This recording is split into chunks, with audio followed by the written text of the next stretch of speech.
Welcome to Horner's Tech Corner, technology innovations with applicability in healthcare. My name is Perry Horner. I hold a Bachelor of Science in Broadcasting and a minor in Computer Science.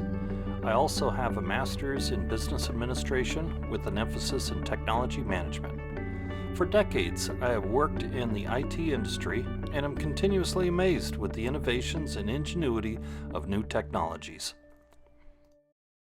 Welcome to today's edition of Technology Innovations with Applicability in Healthcare. Our topic today is completing the X as a service stack, software-defined networks. Today's guest is Caleb Christensen, and he will be our expert, and he'll answer some of the questions that we have around software-defined networks. Caleb, tell us a little bit about yourself. Yes, hi Perry. Thank you for having me on. So, quick little background about myself. My name is Caleb Christensen. I am a CCIE and a systems engineer with Cisco Systems, Inc. I've been with Cisco for about 13, 14 years now. I've been in the industry almost a quarter of a decade. I've had experience and have worked with some very large global networks. Prior to being with Cisco, I actually worked with Gap Inc. for 5 years as a network architect. So managing a global network of almost 2,700 locations. And I've had a lot of experience with networking, especially in the routing and switching field. That's my personal area of expertise. Well, thank you, Caleb, for taking time out to join us and educate us. The learning objectives we're going to address today, we've got 4 of them.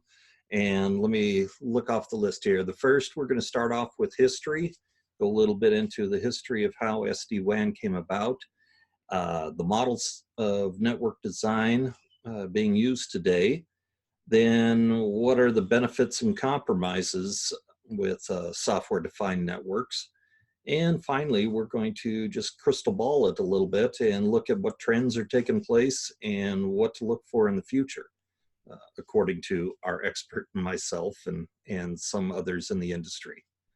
So with that, Caleb, let me start off with a question here that maybe a lot of the viewers are wondering about. What is software-defined network? It's funny you asked that, Perry, because that can be a very obscure question.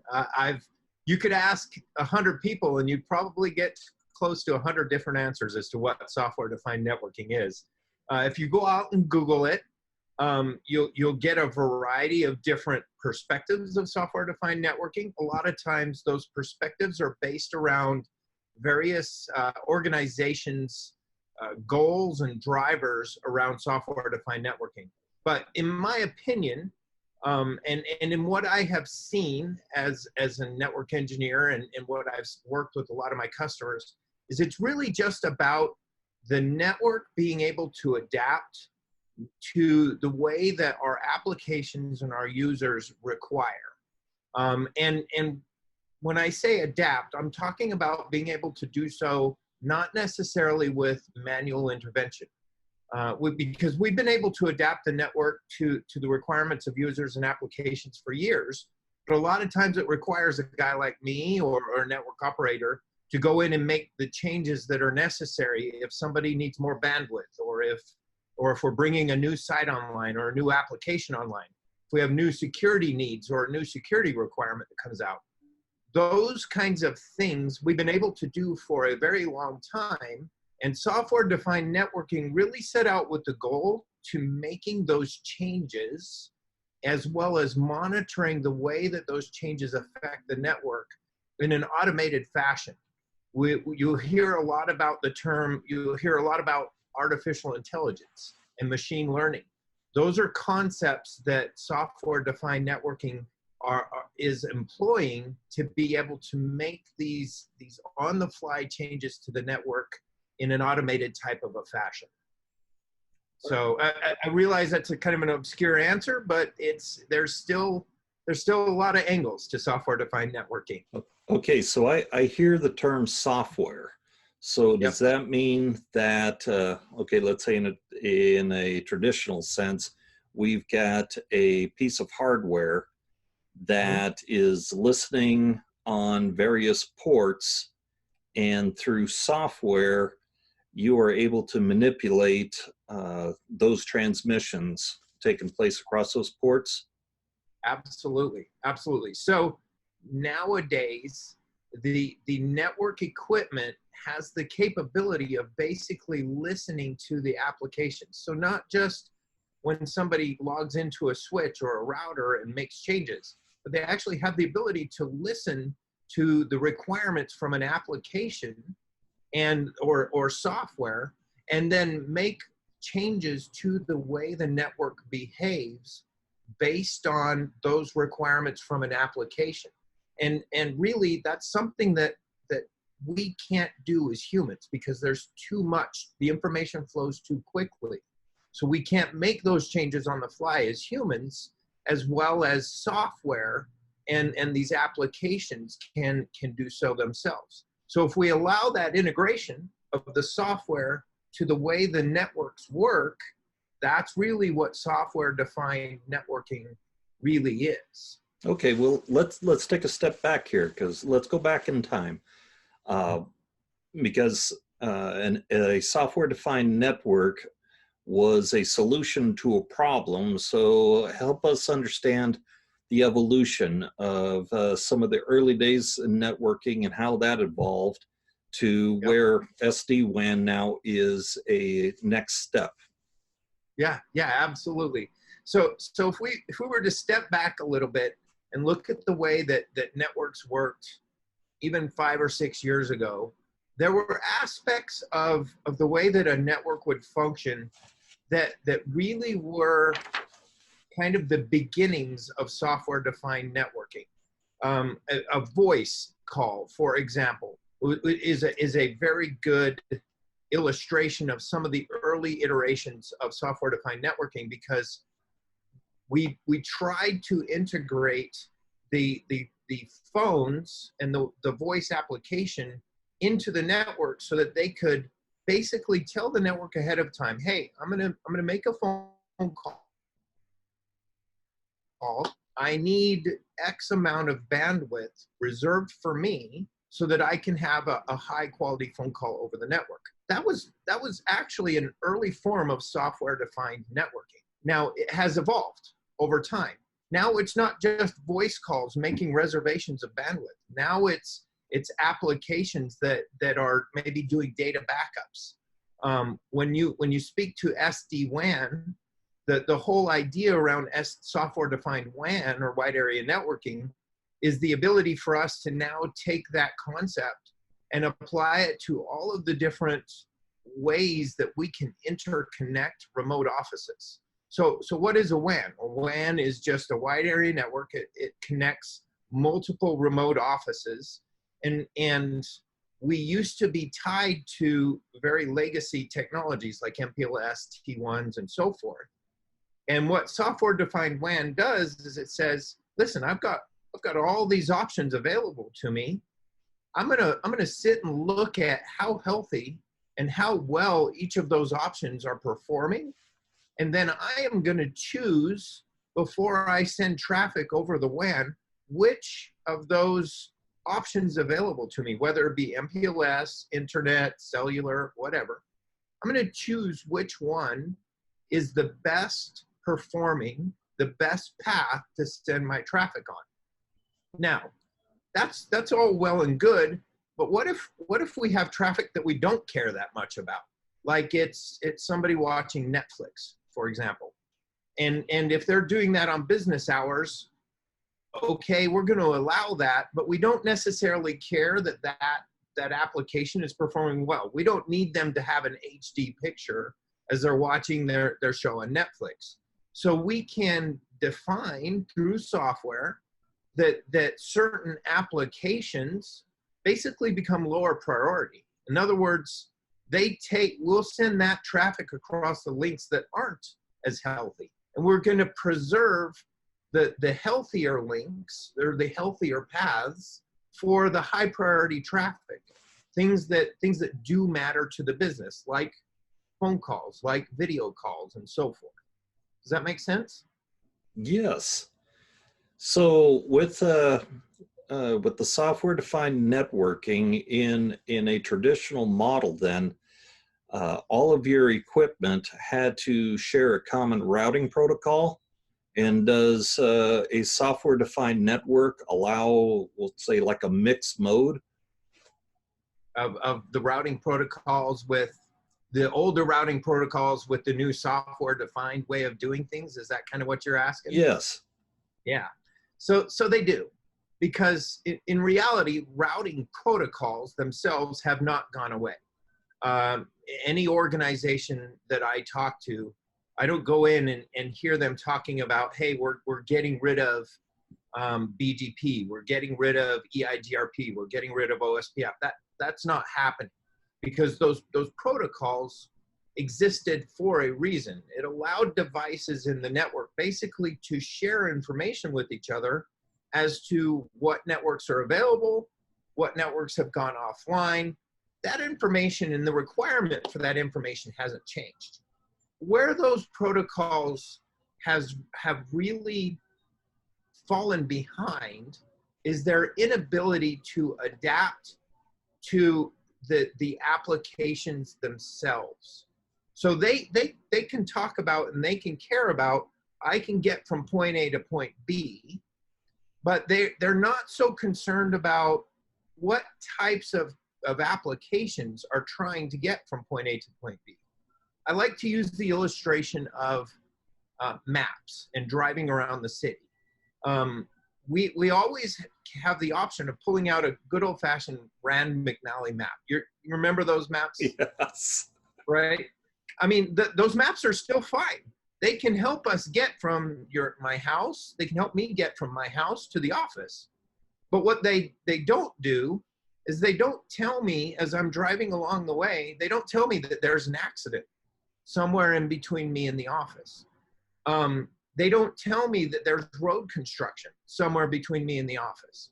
And so subsequently, if I only use that map, I get on the road, I'm stuck for 2 or 3 hours in a traffic jam that was unexpected. Then along comes Waze and Apple Maps and Google Maps and various other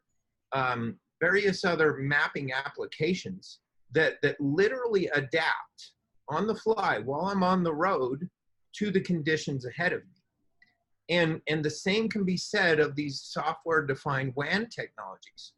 If I'm sending traffic out across to another location, and let's say my primary mechanism to connect to the other location is MPLS, and the service provider is having some kind of a weird outage. And I use that term loosely because there's all kinds of things that can cause outages. But a lot of cases, these outages don't necessarily break it. In other words, you can still get from point A to point B, it just takes you 2 hours of sitting in traffic. What these SD-WAN technologies do is they say, listen, the MPLS cloud will get you there, but it's really, really slow right now due to whatever. There's some problem with service provider XYZ. And so instead of taking the MPLS path that you have available today, I highly recommend that you take the internet path. And they reroute you around that traffic jam, so to speak. So it's, again, those routing protocols that tell us how to get from point A to point B, they still exist because basically the map, the roads, the streets, that still exists. But now we're layering on a measure of intelligence that's almost like that helicopter flying overhead that sees all the streets and sees all of the traffic jams and can tell me in real time, or tell my traffic in real time, what is the best way to get from my home to the office. And that same concept applies to software-defined WAN. Well, I would say as far as my peer group in healthcare, what I've observed is most folks are still not taking advantage of this. So looking at a macro level, what do you see in industry in general, the adoption of an SD-WAN technology? It's now just starting to take off. And what do I mean by that?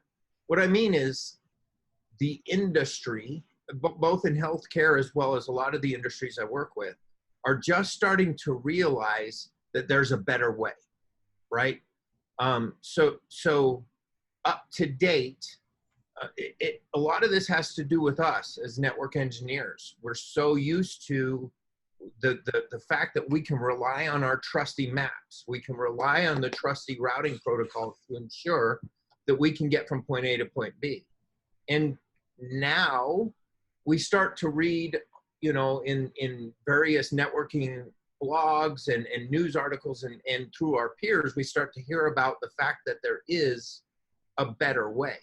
And so most organizations are now just starting to explore what does it take to actually make this transition to a software-defined network, and in this particular example, a software-defined WAN. Well, that's a good question. What does it take? Is this an appliance that I plug into my facility? Is this a service I subscribe to and attach to? What is this something that my internet carrier provides? How's this SD-WAN work? Actually happen? So the short answer is all of the above. Now, that being said, all of the above doesn't mean that all of the above is right for every organization. So you're absolutely correct. Service providers, in a lot of cases, do offer software-defined WAN solutions. And they do so because they have to compete. So one of the things that we didn't touch on is the financial advantages of software-defined WAN. So I'll real quick touch on that because it's a partial answer to your question. Older technologies like MPLS, for example, or T1 links or whatever can be very expensive. And on the other hand, technologies such as just basic internet can be very inexpensive. We use the internet, and it really boiled down to we weren't sure we could rely on the internet for our business applications. Well, with SD-WAN, the internet becomes a viable option. And service providers are recognizing that this is a big threat to them and their business, especially their incumbent, their inherited MPLS customers. They realize that SD-WAN provides a very big threat to that MPLS business that they have established and have had established for almost 20 years. So in response to that, service providers are now offering an SD-WAN solution. Now, that being said, doesn't change what SD-WAN is. So that's the first part of your question is SD-WAN a appliance, or is a box, or is it an application? And the short answer is absolutely yes.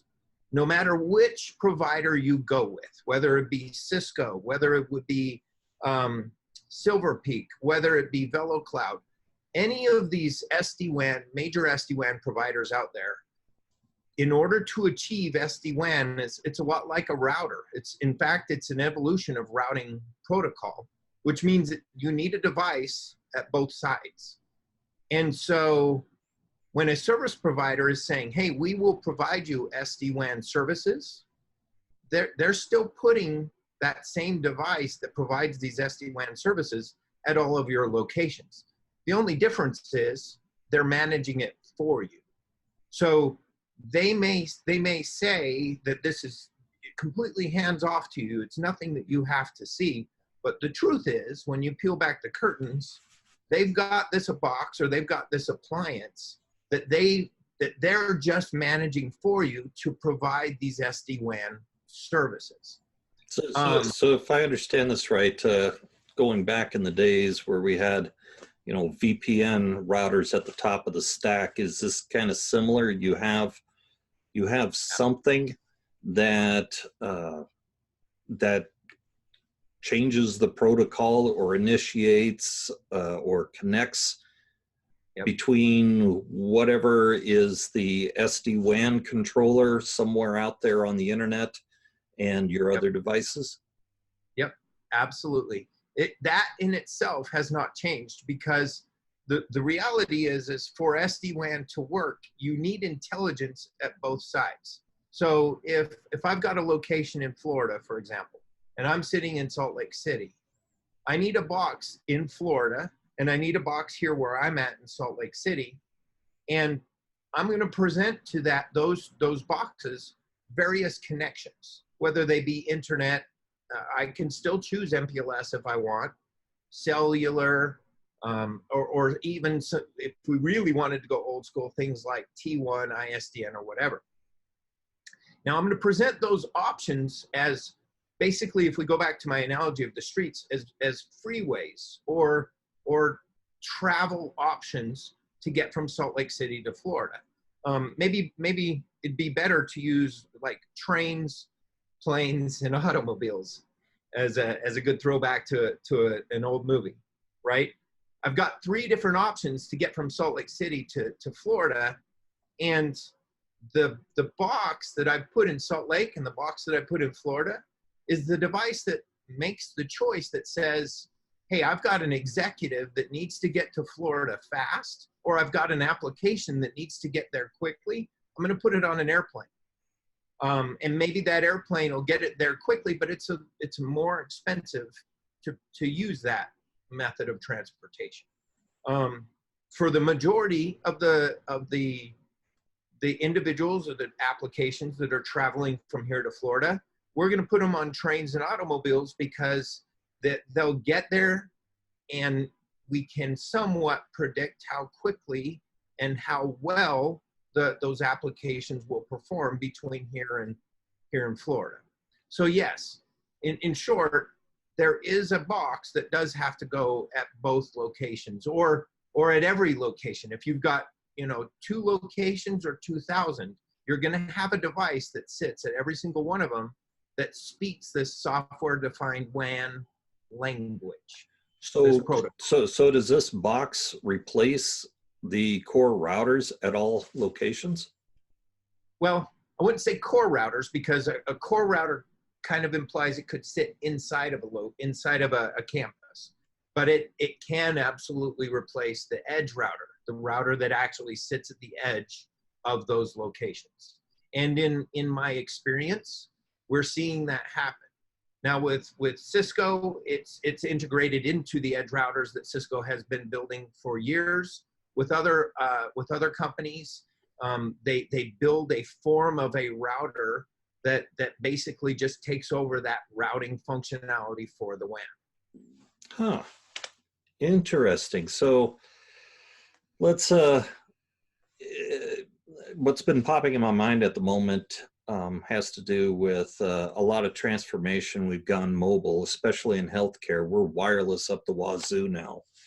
Yep. So with the wireless controller technology, where I go from one access point to the other without losing connection, all of that, is there a applicability of those functions as far as a wireless controller in an SD-WAN environment? SD-WAN, not so much, because SD-WAN really just defines connecting one location geographically to another. And when I'm wireless, usually I'm wireless and I'm roaming around a hospital or a campus or an office building or whatever.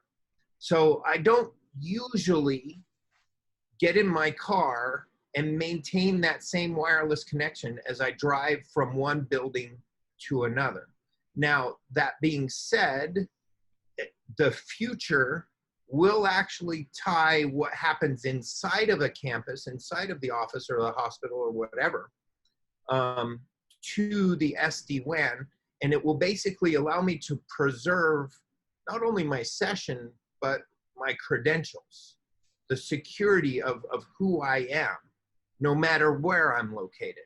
And this can even apply to off location. So let's say, for example, if you wanted to sit at Starbucks and you were to tie in to your corporate network, one of the things that is on the horizon is the ability to leverage SD-WAN technologies.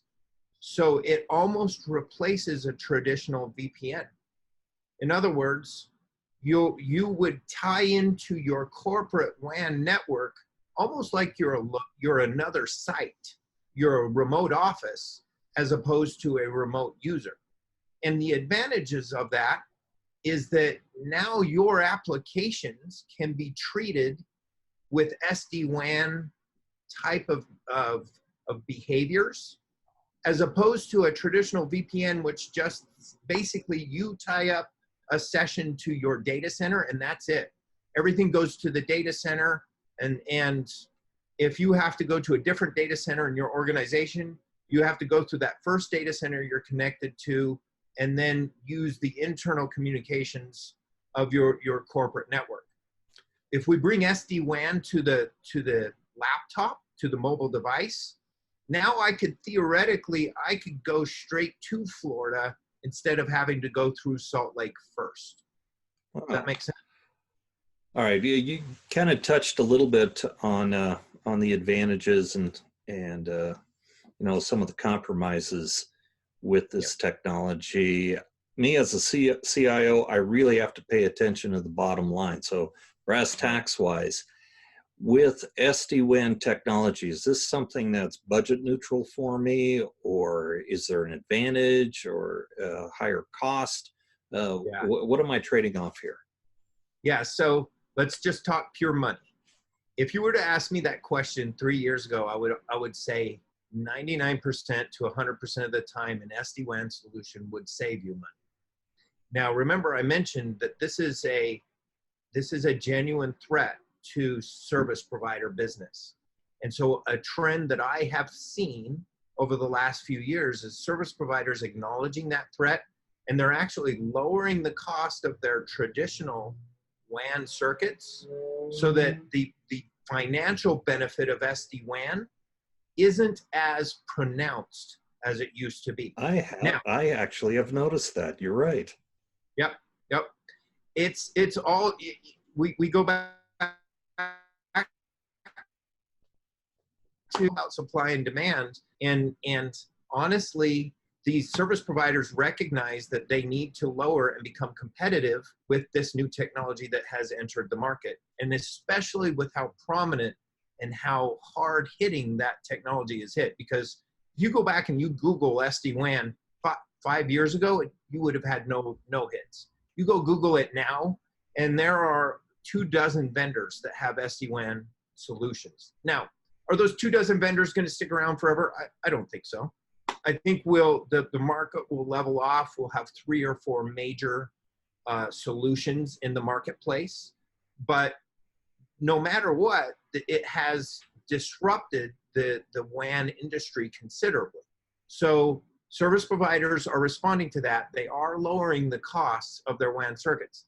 That being said, I still would say more often than not, and I have no statistical numbers to back this up, this is just my experience, but more often than not, you do still save money when it comes to deploying an SD-WAN solution as opposed to sticking to the traditional WAN options that have been there for 2 or 3 decades. Well, something I do is I do quantify risk within that equation. So speak to risk now. If I am pushing things up into the cloud or through a service provider, am I mitigating any risk? Am I just shifting the risk outwards?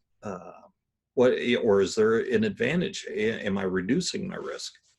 So there are 2 ways to approach that question. We'll start with the security risk, because the security risk is the #1 question that I get asked, and the answer, and this is with Cisco's solution as well as with most of the other options that are out there. The answer is your data is still as protected with an SD-WAN solution as it was with traditional WAN networking, because your data, your information, the actual packets that are being transmitted from one location to another, they never touch the cloud. So you never are at risk of your actual information going to the cloud and the controllers that are in the cloud, which we can talk about a little bit about.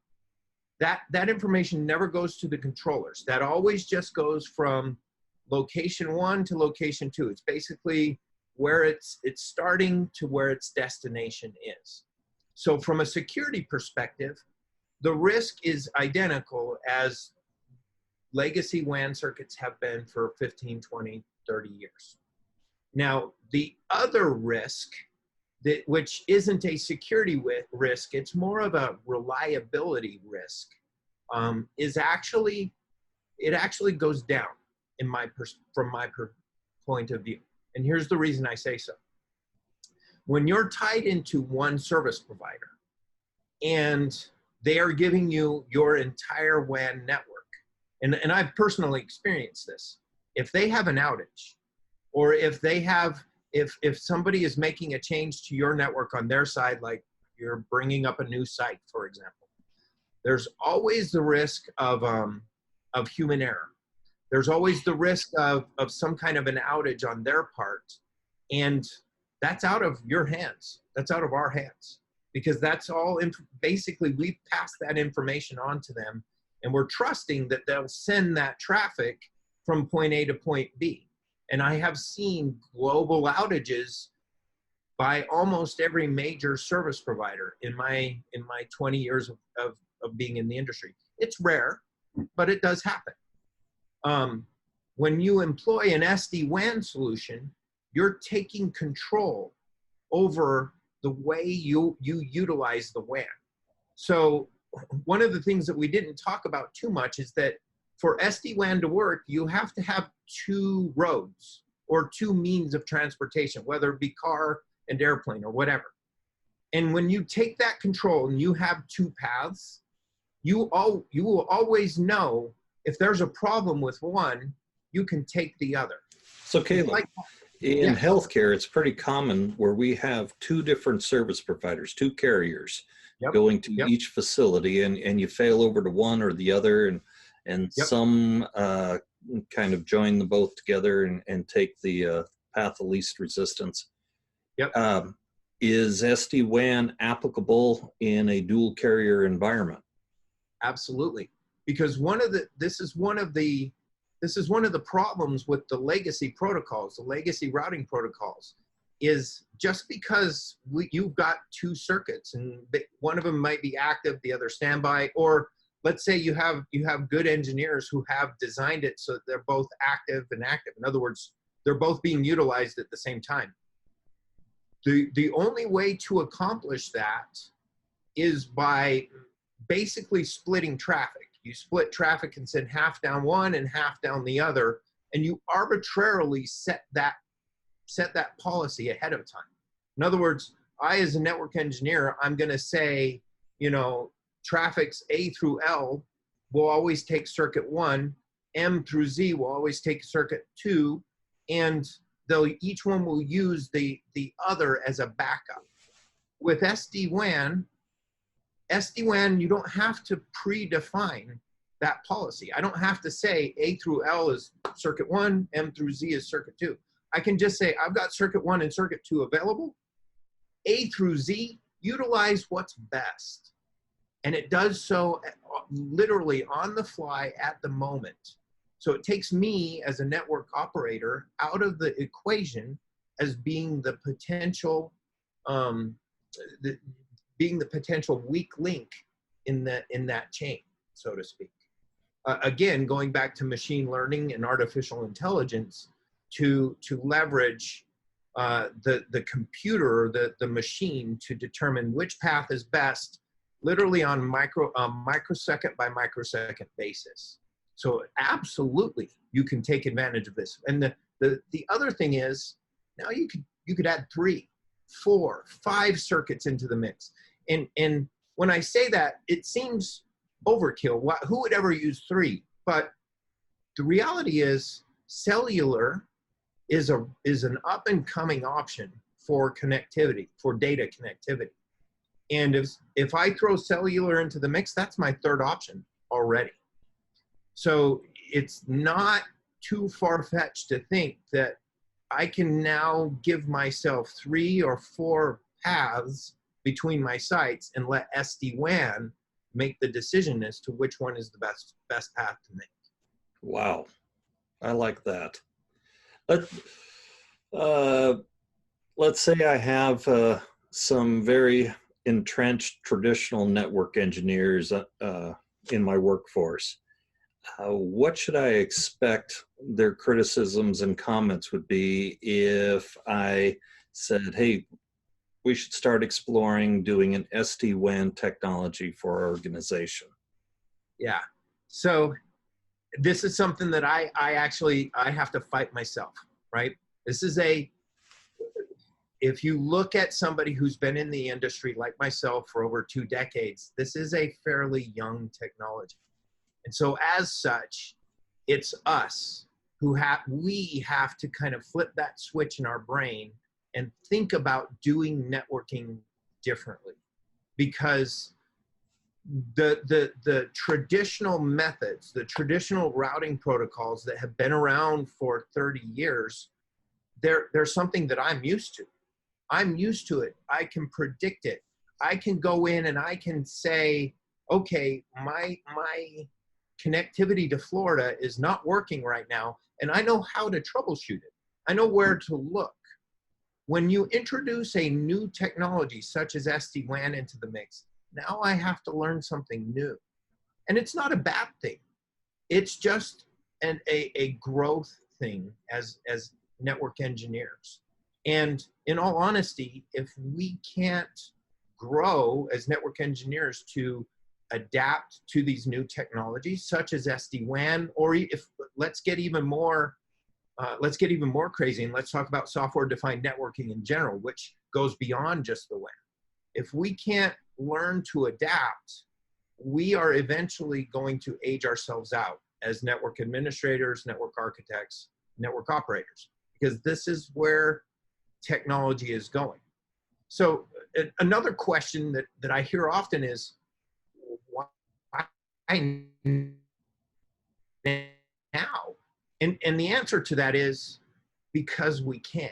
Seems like a real obvious answer, but when you look at routers, even just 5 years ago, for the routers to have horsepower, the capability to do what we're talking about would be very expensive.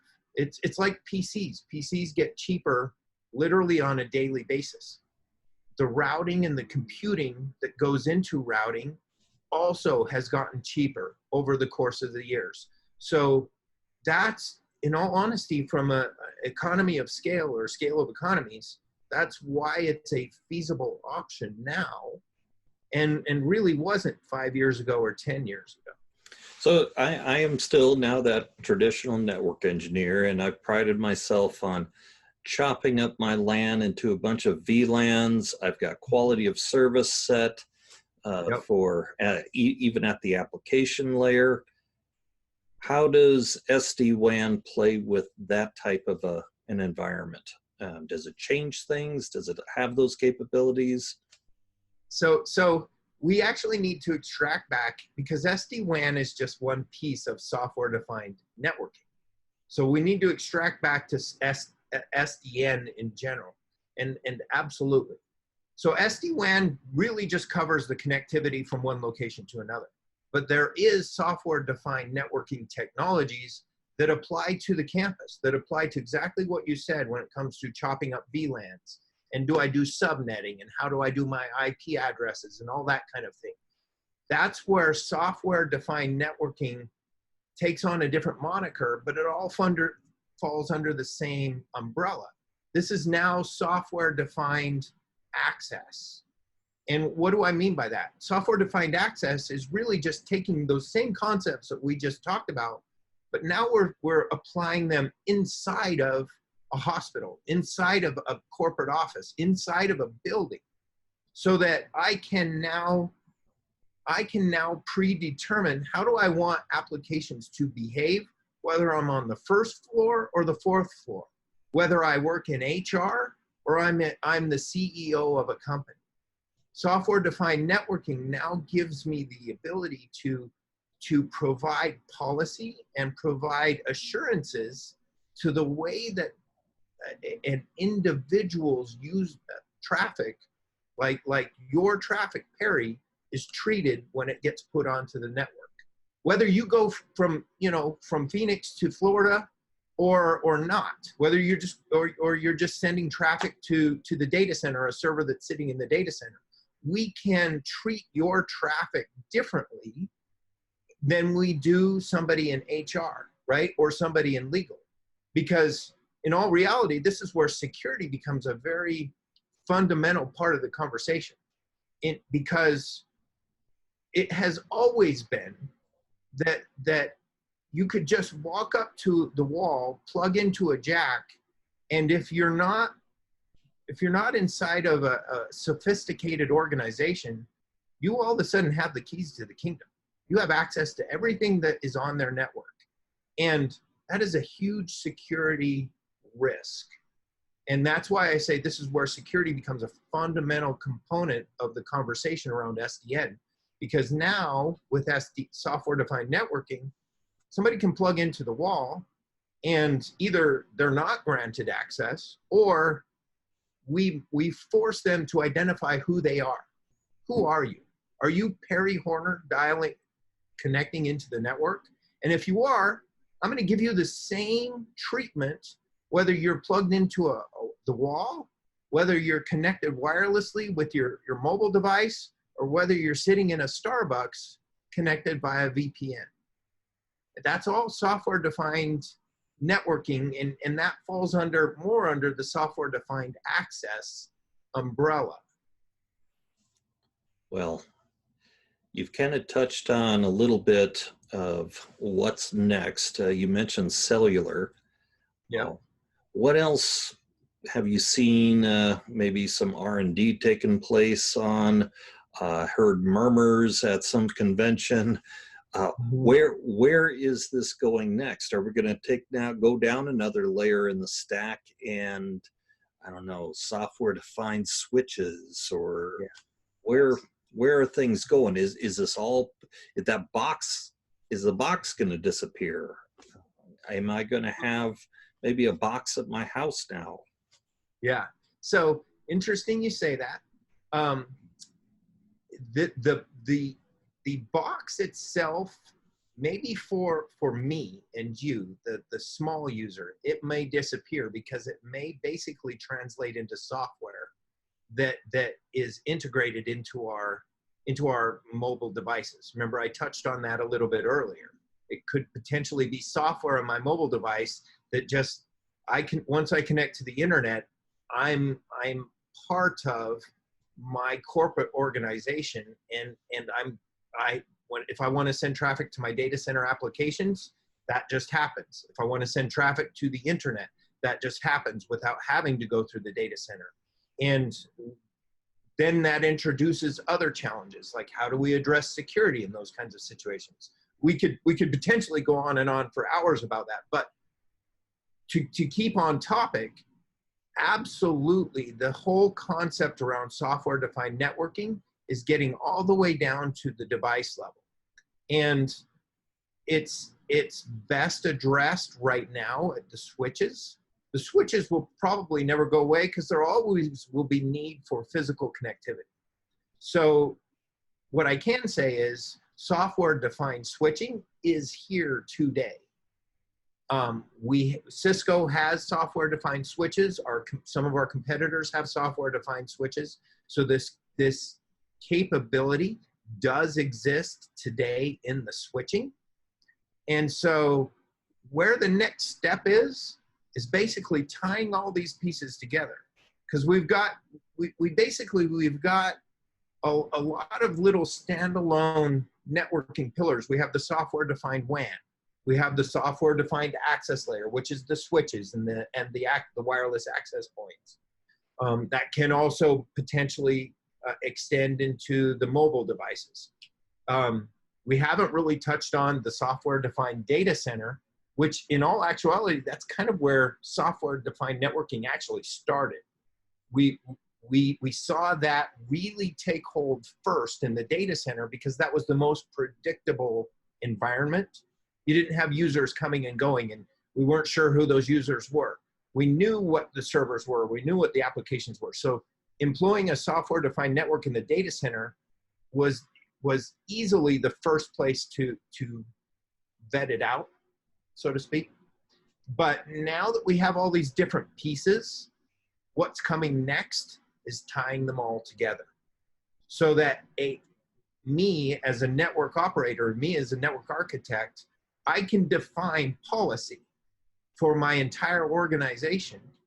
And I use software-defined networking tools to basically deploy that policy throughout my entire organization, whether it's 100 switches or 100,000. And I can tell you, I'm seeing customers doing that already, where they've got, in some cases, they've got tens of thousands of nodes, network nodes. These are not users, these are network nodes, which equate out to hundreds of thousands of devices and users. And they're able to deploy policy across the entire organization. This is something that was unheard of 15 years ago. It would take an army of 15 to 20 people and a year's worth of time to make a global network change. That's the biggest advantage of software-defined networking, is that we're taking things that would take dozens of people, dozens of months, down to a few individuals, maybe a few days to actually implement. Wow. Something just popped in my mind. I'm looking at here, let's look at the cloud, the internet. And I've got all of these islands of SD-WANs, these software-defined wide area networks. Sure. And is there a way at the moment, or you see in the future, where I can maybe subscribe to that SD-WAN, that WAN, and I could subscribe to this other WAN, basically tie multiple WANs together? Yep. Yep, absolutely. So kind of where you're getting at is for SD-WAN or SD, separate out the data plane from the control plane. So that deserves a little bit of an explanation. Think of the data plane as basically the device or whatever that actually does the heavy lifting, does the hard work. The guy at the gym that's lifting the weights. It's what's moving the packets from one place to the other. But it's not really intelligent. In other words, it just gets instruction that says, I'm getting a package, and I know where that package needs to go. Now, what happens is if we take the intelligence out of that device and says, hey, I'm getting a package, I look at the package, I look at all the information about the package, I now read the details of the package, and then I send the package where I think is the next person I need to send the package to. You take all of that responsibility away from that device, and you just say, here's your package, and here's where the person you need to send it to. That's the control plane. That's almost like, if you're a fan of movies and a fan of pop culture, that's almost like the Skynet of networking, right?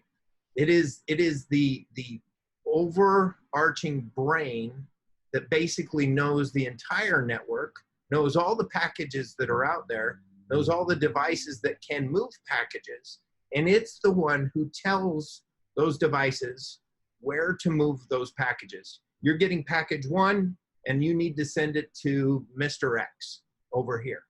So that's the separation of the control plane from the data plane. And to kind of get back to your question, almost every software-defined WAN solution that's out there has a control plane or controller that exists, and that's what exists in the cloud. And that goes back to your question about, am I assuming some risk in implementing SD-WAN. The risk you're assuming is the fact that you're giving over control to this. Some people refer it to like the God box, the box that controls everything. And while there's concern about that, if you have the right amount of reliability and redundancy built into these God boxes, so to speak, even if one fails, you still have fallback boxes that can continue to control the network. And at that point, you're right. It's literally just, I've got a new location or I've got 10 new locations I want to bring online. You just put dumb equipment at those boxes, not dumb, but SDN capable equipment at those locations. They register themselves with the controller, and then the controller starts telling them what to do. Wow. Well, you just sent me earlier today an article which kind of intrigued me too.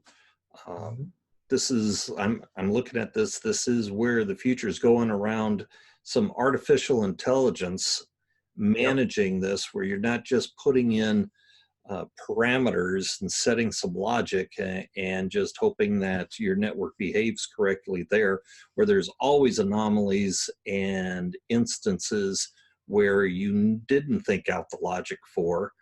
Yes. Can you talk a little bit more about the future of AI within this controller environment?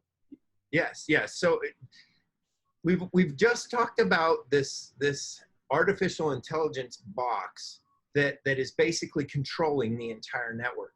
Now let's imagine that we decide that we no longer want to control our switches on a switch by switch individual level. I mean, if you've ever managed switches, those configurations can almost be a book in themselves. And if you have hundreds of those, that's very challenging to maintain. And so now with the advent of software-defined networking, now we can add artificial intelligence into this God box or this controller box. And all we have to do is basically say, we as an organization have changed our policy, and we no longer want to allow a legal entity to be able to access human resource servers or development servers or whatever. You simply just put into this software-defined controller your intent for that policy, and it goes out and makes all the changes to all the devices in the network to enforce that for you using artificial intelligence. The other step, even beyond that, is now that artificial intelligence engine can follow you, Perry, around and say at first we have defined that Perry works out of an office in Phoenix, Arizona. And now Perry moves, or I move. And I'm now working in a new office, or I decide to open up my own office. I don't have to go in and change the components of the network that were defined for me. That information just follows me wherever I go, because it's already defined and it's attached to me based on the intent of my network. And where that really becomes powerful is in the ability to now not have to go in and make network changes for the smallest organizational changes that happen in a company. So if a person moves departments and all of a sudden they're part of a new department, they just inherit that new department's policy. You have temporary workers that come in. They come in, they get the temporary worker policy, and they get the temporary worker access, the treatment for the temporary worker. And as soon as their 24 hours, 48 hours, or 2 months are done, their access goes away. That policy goes away. So what you're describing sounds like the use case that you also sent me this morning. There was a graphic showing a doctor. Yep. Can you walk me through that graphic? Yeah, absolutely. So I pulled it up here so I can see it. But basically the idea is if you hire a new doctor, or a new doctor comes into your organization, the first thing that you do is you define, hey, this doctor has been hired into the organization. We know that this particular doctor happens to work in imaging, for example. You automatically, once you've given them a name and password, you've automatically granted them access to all of the imaging resources for your organization. Now, as they basically, as we walk through their day, they start working in the hospital, because maybe they're spending their first couple of months training in the hospital. And so they go about their business. The SD-WAN comes into play because maybe the data center and everything that hosts their medical images is in a different location. The SD-WAN actually makes sure that they're accessing those images in the most optimal way possible. So their experience is good, or as good as it possibly can be. And then after 2 months, that doctor now moves to his permanent location, which is a clinic. That clinic is tied to your hospital, and it is part of all of the same software-defined network. His experience doesn't change at all. In other words, he moves into the clinic, he plugs in his computer, he logs in, and everything that he learned and all the behaviors that he became used to over those 2 months of training in one of the major campuses translates exactly the same to the clinic that he's moved to. It's very powerful. And all that is done without me ever having to touch anything to configure or make changes for his access. This is exciting. I think this is a really cool technology. Yeah. Caleb, our time is about up, and the Arizona HIMSS chapter really appreciates the time that you volunteered today to inform us, teach us, inspire us around this SD-WAN technology, or software-defined networks in general, too. I am just quite amazed. Awesome. Well, I appreciate it. And if I can say anything, just I appreciate the opportunity to address you guys and share my experience, because I'm also excited about this. To me, this is where networking is going for the next 10 to 15 years. And then who knows what will come up. We may see Star Trek after this. I don't know. But this is where we're going for the next decade or so. Thank you so much, Caleb.